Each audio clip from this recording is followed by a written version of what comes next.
Hello again. Brother Chad Long here from Delhi Baptist Church. I was rummaging through my work clothes, I guess, trying to find something to wear for the day, and stumbled across this t-shirt, a little tighter than it used to be. For them that don't know, AHP was Associated Hygiene Products. We made diapers. One of my favorite jobs I've ever had, running a diaper machine. They're pretty neat. I worked on a crew running a diaper machine. I worked on a crew. My specialty was the wrap department, where we made the stuff that wraps the diaper around, the elastic and anyway.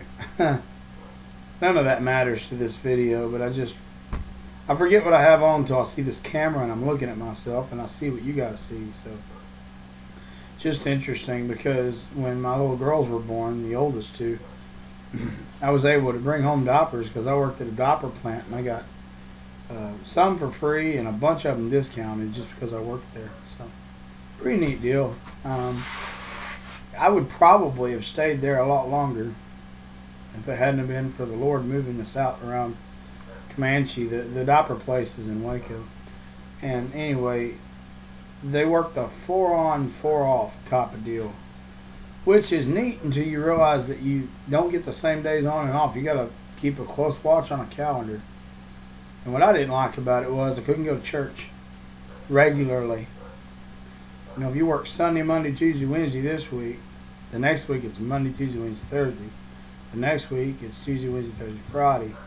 With the days rotating like that, you got some Sundays on, some Sundays off, and you just couldn't plan a good working godly relationship around that schedule.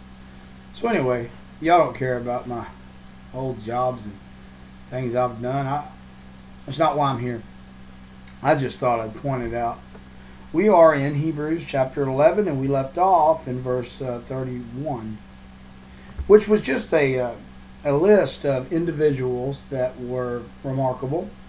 There's so many more than just these. In fact, Paul, in my opinion, stops here, and then he can't bring himself not to mention some others, but instead of going into more detail, he kind of sums it up with short, detailed descriptions, and you'll see what I mean.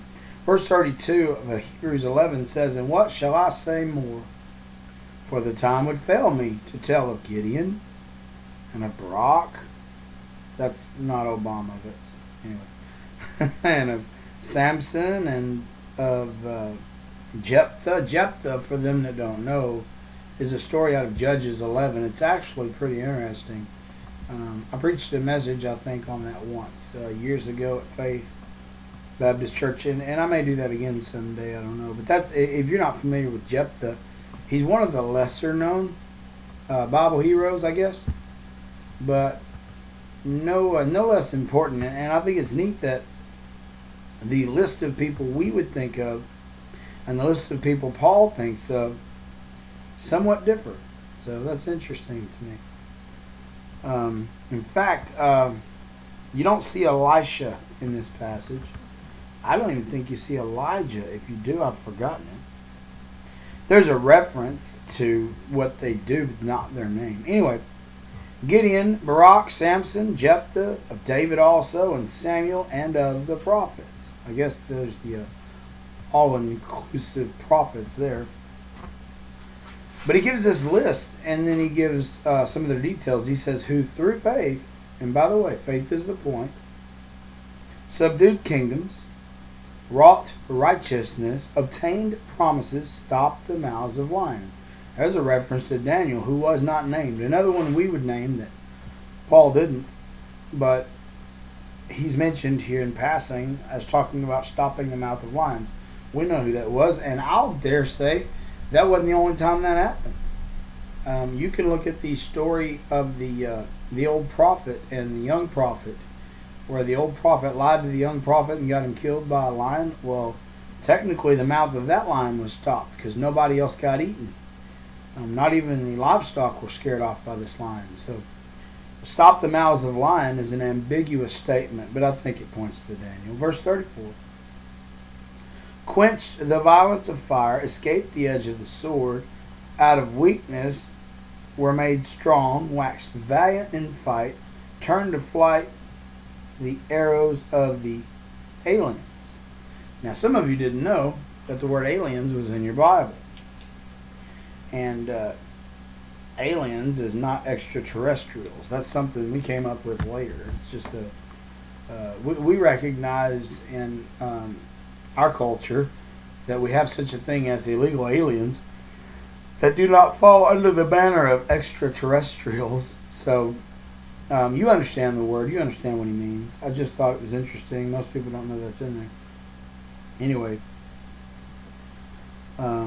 typically means strangers, people who don't belong. Verse 35, women received their dead raised to life again. That could be a reference to Elijah. But it says women plural. So it could also be a reference to Elisha, who had a double portion. It says others were tortured, not accepting deliverance that they might obtain a better resurrection. I have a reference here. I want to see what it is. I think I know what it is, but I want to double check. Like I said, this is not a study Bible. There's a few references in it, and then I've written a bunch in it. So that's about all it has. Little notations I made and some references. But I should have looked at this before I hit record, but I forgot it was there. I skimmed over this yesterday, and I didn't dig as deep as I wanted to. Yeah. That's what I thought it was. That's where the woman Sidon, I think the city name is Sarepta, but that region is Sidon. Anyway, that's where that woman's son died, and no, that's a different woman. Excuse me. That's the Syrophoenician. Let's see. Zarephath. That's also in Zidon. I just remember that this particular woman decided to build him a place to stay when he was there, an upstairs loft. But anyhow, neither here nor there. She received her son resurrected. But it says women. It doesn't say woman. It says women. So there were probably other instances. But that they were tortured, not accepting deliverance, that they might obtain a better resurrection. I don't know who he's referencing here, but it's common among God's people to be tortured to the point of death and to be offered an opportunity to escape it by renouncing your faith. And he says they they don't accept deliverance because they know they might obtain a better resurrection. And it's just a beautiful example of how some people endure all the way to the end and trust in God with all of their faith, even through those types of times. Listen, it's easy, Christian, to keep your faith when things are going your way. It's a whole other ball of wax when things are not going your way. He says, verse 36, and others had trial of cruel mockings and scourgings. Christ himself did as well.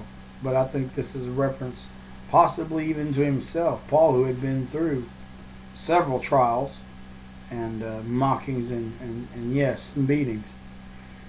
Excuse me. Yea, moreover, of bonds and imprisonment. And again, Paul may be referencing himself, but he's also referencing people like Jeremiah, Ezekiel, and others. Even Daniel. Verse 37, they were stoned, they were sawn asunder. Many of God's people were stoned. The only one I know that was sawn in half, according to tradition, not according to the Bible, but according to tradition, Isaiah the prophet was cut in half. So he may be referencing Isaiah the prophet there. They were tempted. They were slain with a sword. They wandered about in sheepskins and goatskins, being destitute, afflicted, and tormented, of whom the world was not worthy. And the reason the world wasn't worthy is because the world would not listen to their warnings or pay attention to their faith or even try to learn from it. You know, most of the time it's through their writings or through the historical account of their lives that we learn of their faith. But in their lifetimes, it's kind of like, it reminds me of the Renaissance, when all of those painters died penniless and now their paintings are worth millions.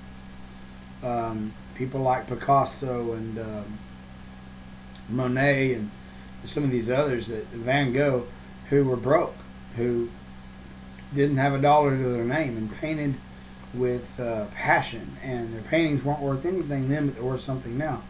It's not a comparison, but it's similar to the way that some of these men of God who had real faith and had a message and a warning were completely ignored and looked down upon until years later, when you read back over your history and the accounts of what took place, and even some of them, the writing prophets, gave more than just their own account, but what God had told them and showed them to deliver to us.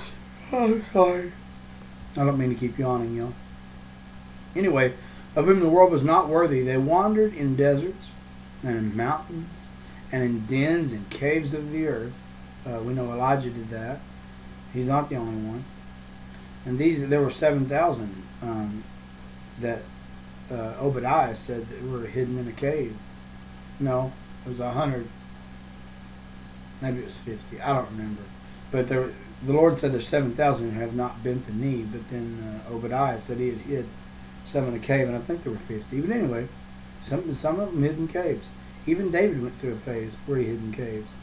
So no telling who he's referencing, but the point is they wandered in deserts and mountains, dens, and caves of the earth, and these all having obtained a good report, not by their works, not by the stories told about them, but through faith, received not the promise.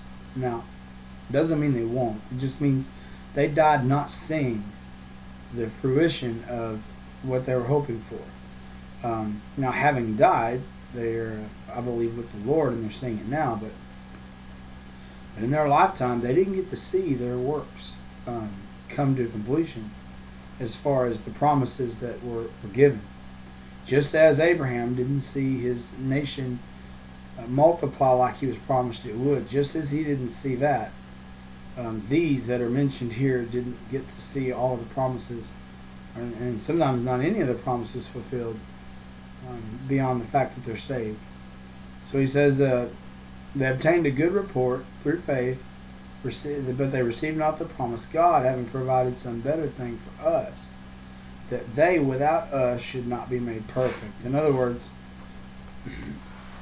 in God's ultimate plan, these things are all going to work out perfectly, but the promises are not always given in this lifetime. I wish these prosperity preachers would get it to their head that the promises that are offered to us are not always fulfilled here.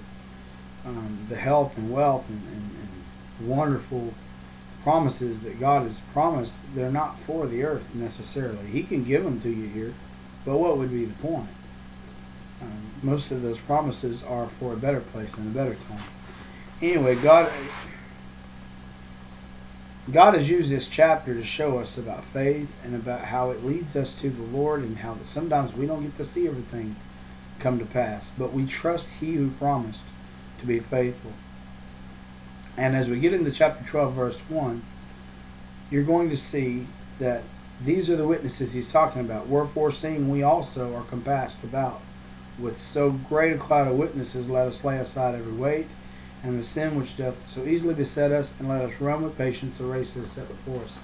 We'll get into this tomorrow, but what Paul is saying is, after having witnessed all of these that we've used as an example, let us do no less.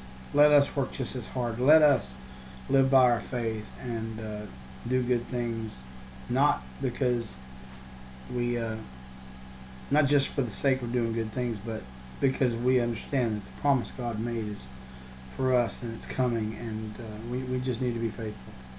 The Lord will bless us for our faithfulness, and He'll remember everything we've ever done. And these things, I think, will be shown to us later on. So be faithful. Keep going. Keep doing right. And love one another. And keep the faith. And trust the Lord. Y'all have a wonderful day.